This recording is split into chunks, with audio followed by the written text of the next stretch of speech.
Assalamualaikum warahmatullahi wabarakatuh. Selamat berjumpa lagi dengan Abah Sudarman Channel. Pemirsa, alhamdulillah kita bisa dipertemukan kembali dalam rangka biasa Abah bikin channel ini. Sebelumnya Abah mengucapkan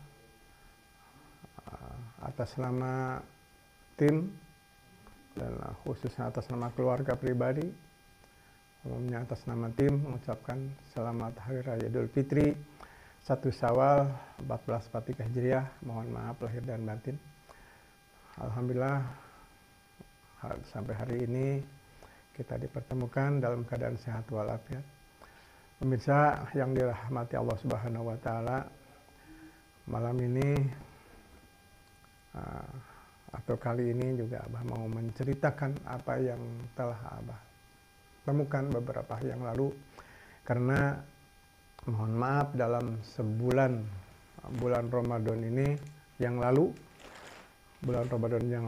Abah tidak satupun bikin konten karena Abah mau memanfaatkan bulan Ramadan itu digunakan sebaik-baiknya, karena bulan Ramadan adalah setahun sekali. Makanya Abah sama tim tidak membuat konten.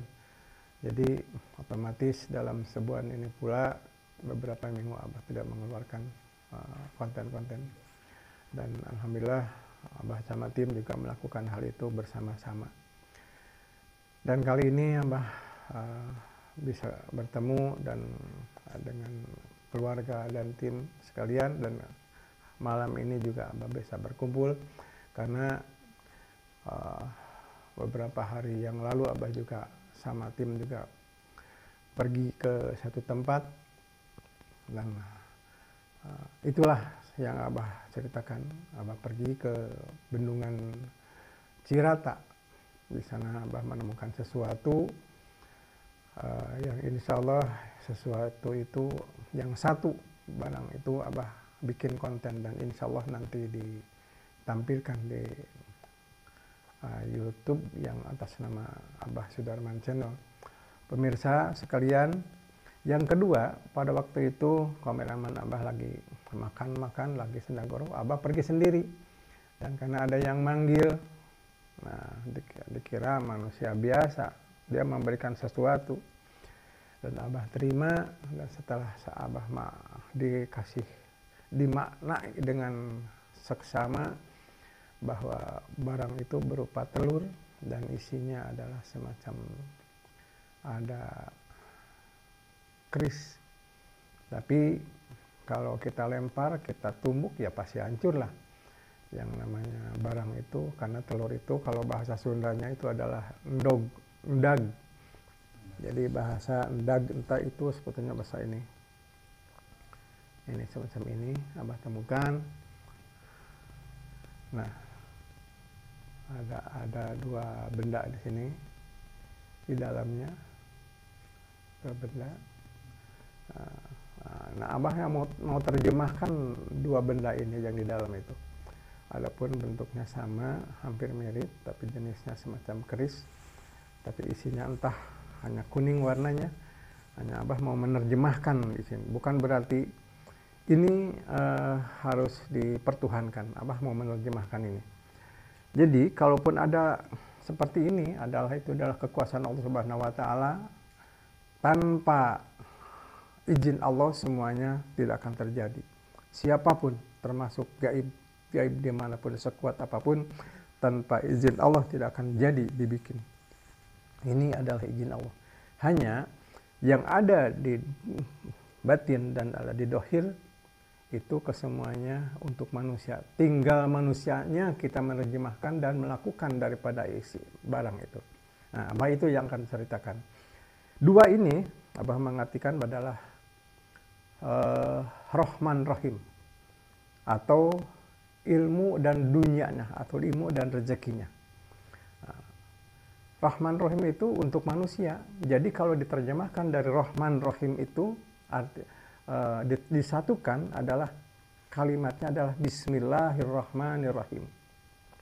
Bukan ini dengan gara-gara punya barang ini kita akan dapat apa, bukan tuh. Buka warung laku, tanah bisa laris, dan sebagainya. Orang pada sayang, dan sebagainya. Bukan itu. Kita yang harus kita lakukan adalah bacaannya. Dua arti ini adalah Rahman Rahim. Jadi Bismillahirrahmanirrahim yang harus kita baca, kita wiridkan, dan minta kepada Allah Subhanahu wa Ta'ala. Bukan kepada barang ini. Itu yang Abah menjelaskan di situ. Jadi artinya jangan salah kaprah kepada siapapun dimanapun kalau menemukan sesuatu yang ada dua garis atau dua benda atau dua biji, itu bacanya Rahman Rahim. Pasti itu berkaitan dengan dunia dan ilmunya. Dunia dan ilmunya. Itu punya Allah Subhanahu wa Ta'ala. Alam lakob dan alam kunyah juga sama. Ada di langit. Alam lakob adalah gudangnya ilmu Allah. Alam kunyah adalah rezeki, gudangnya rezeki Allah. Ada kalimahnya sama. Jadi tetap ada maknanya. Namanya Prabu Siliwangi. Siliwangi. Kalau bahasa Sunda silih sengitan. Silih sengitan Rahman Rahim. Tetap Rahman Rahim. Rahman Rahim. Makanya kunci dari kesenangan yang Prabu Siliwangi juga itu adalah kuncinya Bismillahirrahmanirrahim.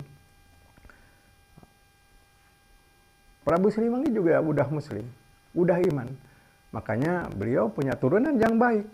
Karena ya baca Bismillahirrahmanirrahim. Bukan yang lain juga jelek, bukan. Ini Bismillahirrahmanirrahim maknanya luar biasa. Prabu Siliwangi punya cucu, Sunan Gunung Jati, Sunan Sarip Hidayatullah Cirebon. Dia cucu Prabu Siliwangi. Nyi Roro Kidul. Orang banyak mau Nyi Roro Kidul dadah siluma air. Bukan. Rahman Rahim. Ilmu yang dia punya. Ilmu dan dia punya dunia. Kekuatannya di air dia tinggalnya. Di darat Rahman Rahim Prabu Siliwangi. Di laut Rahman Rahim ada Nyi Roro Kidul. Makanya setelah dia sekarang katanya bahwa Nyi Roro Kidul itu juga udah iman dan udah sepuh, udah apa nggak tahu artinya, sehingga dia ada yang katanya ganti nama atau panggilannya lain, misalkan Bunda Ratu Kidul gitu. Ini udah iman dan kita tidak bisa minta ke dia, minta ke Allah Subhanahu wa Ta'ala syariat gitu. Syariatnya itu yang harus kita lakukan. Jadi Rahman Rahim itu ada di dada, ada di dada. Makanya setiap menasarukan sesuatu tetap kita pakai alat, pakai ilmu. Berkaitan tujuannya juga memakai alatnya Quran. Kita mintanya ke Allah Subhanahu wa Ta'ala. Kita baca bismillah tanpa yakin ke Allah Subhanahu wa Ta'ala, itu tidak akan terjadi sesuatu apapun. Hanya bukan berarti tidak ada kebaikan ke Allah, tergantung kita hatinya kemana. Atau apa bismillah wiridan bismillahirrahmanirrahim dibanyakan, dikeraskan, tapi supaya kedengaran calon mertua, nggak jadi itu. Harus ikhlas. Jadi segala sesuatunya kita harus berbuat dengan ikhlas tanpa ada ria dan takabur. Karena menurut ada ulama menyebutkan bahwa bila ada orang yang siapapun, baik itu mulai dari preman, mulai pun dari masyarakat biasa, petani, pegawai, jaksa, pejabat tinggi, di dalam hatinya ada ria dan takabur, tetap sejauh dia baiknya, sejauh dia iman, Quran tiap hari, sholat tidak ketinggalan dan berjamaah, tapi kalau dirinya tidak didampingi dengan keikhlasan, nonsen, tetap Allah akan prosesnya sebelum dia akan masuk surga akan tetap diproses dulu. Kata ulama harus masuk proses neraka dulu, begitu katanya. Pemirsa yang dirahmati Allah Subhanahu wa Ta'ala, mohon maaf bukan Abah menggurui, bukan Abah menasehati, karena hal ini mudah-mudahan juga penting buat kita supaya kita jangan salah kaprah. Kebetulan Abah tadinya kan dalam proses bikin konten ini adalah untuk menelusuri alam, alur air, gunung-gunung, gunung gundul, yang tandus, yang di laut, yang di pesisir. Tapi selama perjalanan itu tetap seperti dikejar-kejar seperti yang barang seperti ini. Gitu. Makanya tetap apa ya, mungkin harus jalur penyelesaian atau penerjemahannya atau bicaranya melalui seperti ini ya Abah manfaatkan. Mudah-mudahan bermanfaat dan mudah-mudahan bisa dijadikan tonggak perjalanan hidup. Jangan sampai hidup kita itu berjalan, hidup kita itu melakukan apa yang dilakukan petunjuk ulama. Sholat 5 waktu, ya bagus. Puasa juga, ya bagus.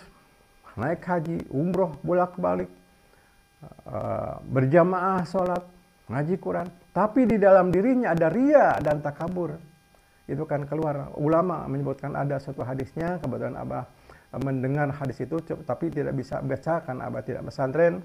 Tapi jangan khawatir, jangan salah, itu adalah petunjuk di ulama bahwa menunjukkan bahwa di mana-mana orang siapapun yang ria dan takabur dan pengen dilihat dia itu, wah pantasan dia itu karena dia wah itu dia itu gimana, wah karena dia kaya itu karena lihat siapa saya, lihat kemampuan saya. Itu yang harus dijaga oleh hati kita. Jagalah hati baik-baik. Banyaklah sujud kepada Allah Subhanahu wa Ta'ala, banyak istighfar, banyak sholat taubatan nasuha. Kita tiap hari berbuat salah, tiap hari berbuat yang terasa maupun tidak terasa, dosa kepada Allah Subhanahu wa Ta'ala. Dan kita harus dikejar juga taubatan nasuha. Sholat tobat, minta maaf, dan dihindarkan daripada fitnah, dihindarkan daripada yang membuat kita ke arah yang salah. Dan insya Allah akan membimbing kita. Mohon maaf bila Abah ada kesalahan dalam hal ini. Juga Abah memanfaatkan karena beberapa hari yang lalu telah kita lakukan, telah kita lewati satu bulan penuh berpuasa, dan telah kita lewati juga Lebaran, Hari Raya Idul Fitri 1443 Hijriah. Abah ucapkan kembali mohon maaf lahir batin, minal aidin wal faidin. Mudah-mudahan pertemuan kita dan kita akan dipertemukan kembali dalam Idul Fitri yang akan datang dalam keadaan sehat walafiat. Sebelum Abah tutup, mohon tonton yang banyak, komen yang banyak, untuk mudah-mudahan ada kemajuan dan nambah kemajuan dari konten yang Abah tayangkan ini. Sekali lagi mohon maaf bila kesalahan. Billahi taufiq. Assalamualaikum warahmatullahi wabarakatuh.